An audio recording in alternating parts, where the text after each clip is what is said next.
aquele mesmo assunto, no outro contexto, pode ser extremamente interessante.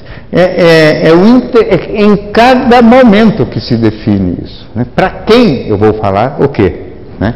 Se eu vim aqui para falar de um assunto, eu estou assumindo que vocês vieram aqui para ouvir este assunto. Então eu não sou chato se falar do assunto combinado. Agora, se a gente começar a falar de outras coisas que não tem nada a ver, periga de se transformar num chato. Né? Então, essa cautela é fundamental, porque faz parte dos ingredientes necessários para manter uma boa relação de trabalho. Eu diria então que você aprender a desenvolver o controle sobre a agressividade, sobre outras emoções também, amizades, inveja, afetividade, quer dizer, poder ter tudo isso sob o domínio da razão. Aprender a respeitar diferenças, aprender a lidar melhor com essas características do interlocutor, quer dizer, melhorar a comunicação, no fundo. Né? São ingredientes absolutamente necessários para a manutenção do emprego. Mas até aqui falamos só dos ingredientes necessários para a manutenção do emprego. Mas a minha fala tinha assim: saiba usar a sua para vencer. Né? E aí tem o problema que vai nos ocupar essa última meia hora, ainda que brevemente e de passagem, que é o seguinte: isso que eu falei é requisito necessário para não perder o emprego, mas não é suficiente para progredir verdadeiramente no emprego. Então a inteligência emocional, como foi desenvolvida nesse livro do Goleman, que ninguém leu, e não precisa ler mesmo, quer dizer, um outro pode ter lido, mas é muito chato o livro. Né? Então a gente pula vários pedaços. Ele trata mais desse aspecto, né? Até onde o indivíduo tem que ir para ser um indivíduo com inteligência suficiente para não ser mandado embora. Agora precisamos ver o que faz com que o indivíduo se transforme, ou possa ser, mais do que isso. Né? Um indivíduo promissor, né? Um indivíduo que tenha futuro dentro da sua atividade, que possa avançar, crescer. Né? Vencer é isso, né? Vencer não é vencer os outros, é vencer, ultrapassar a própria limitação, é eu me transformar num indivíduo de evolução ilimitada. Primeira característica é a de possuir um cérebro poroso. Veja como é essa expressão que eu uso, que é mais ou menos um pouco aquilo que o meu pai não tinha. Meu pai foi um médico brilhante, foi um professor de medicina, foi um homem extremamente culto, mas ele fez muito menos do que ele poderia ter feito. Justamente porque ele tinha essa coisa meio rígida dentro do sistema. Quando você tem um sistema rígido, ele era capaz de aprender dos livros. Ele tinha um respeito muito grande pelos livros. Todos os livros, menos pelos meus, naturalmente. Os meus eram todos besteira. Então ele tinha uma dificuldade de reciclar os pontos de vista dele, porque o cérebro poroso significa uma capacidade de aprender permanentemente. Na verdade significa ouvir o interlocutor de uma forma, ou ler ou ouvir, tanto faz, de uma forma muito peculiar, não é? E que é já bastante menos frequente, que é ouvir verdadeiramente querendo saber se não tem alguma coisinha interessante ali no meio daquele monte de besteiras. Ouvir prestando atenção de verdade para ver se não tem alguma sutileza que nos tenha escapado, mesmo vindo de pessoas muito mais simples, eventualmente, em termos de formação. É ouvir querendo encontrar pérolas no meio do lixo. Né? É realmente gostar de aprender. E não ter pudor nenhum de ir jogando fora um ponto de vista seu, antigo, se aparecer um outro melhor. Quer dizer, ser um indivíduo poroso significa ser um eterno reciclador. Está sempre jogando fora pontos de vista e incorporando novos.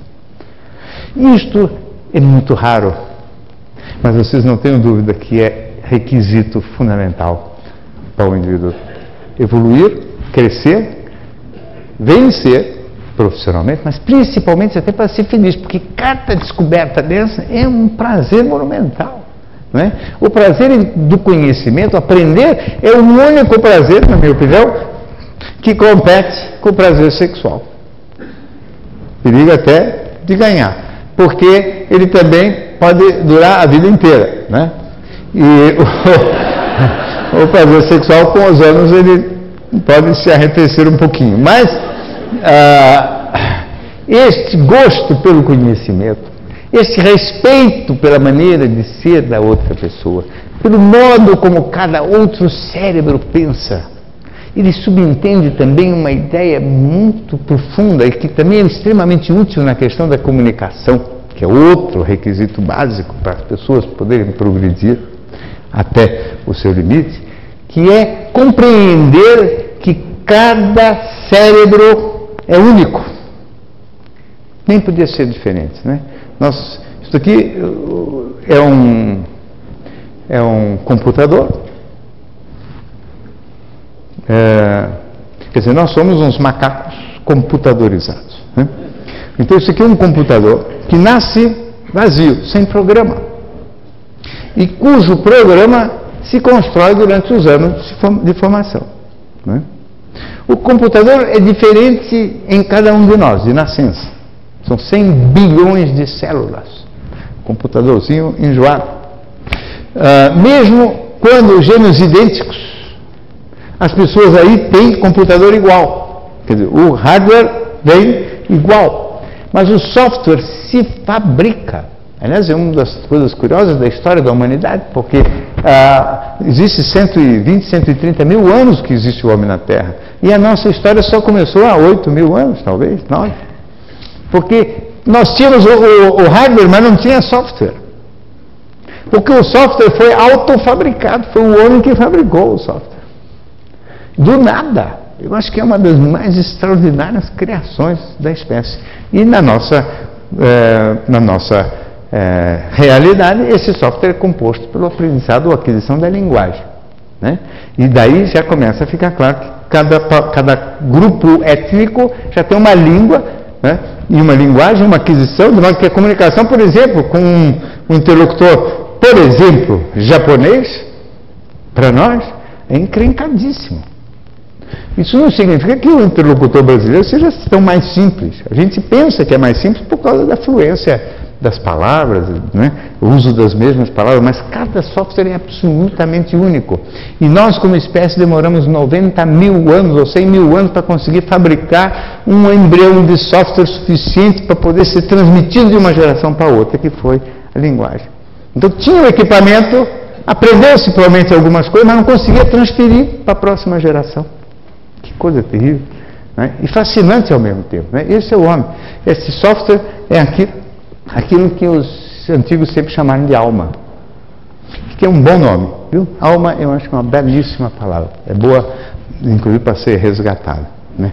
Não é um termo muito científico, mas mostra isso, quer dizer que existe, porque a alma significa essa parte que pensa, que nós estamos aqui conversando, eu usando a minha para falar, vocês a de vocês para ouvir, e não há nenhuma garantia que o que eu estou falando aqui corresponda ao que vocês estão ouvindo aí, e cada um está ouvindo de um jeito.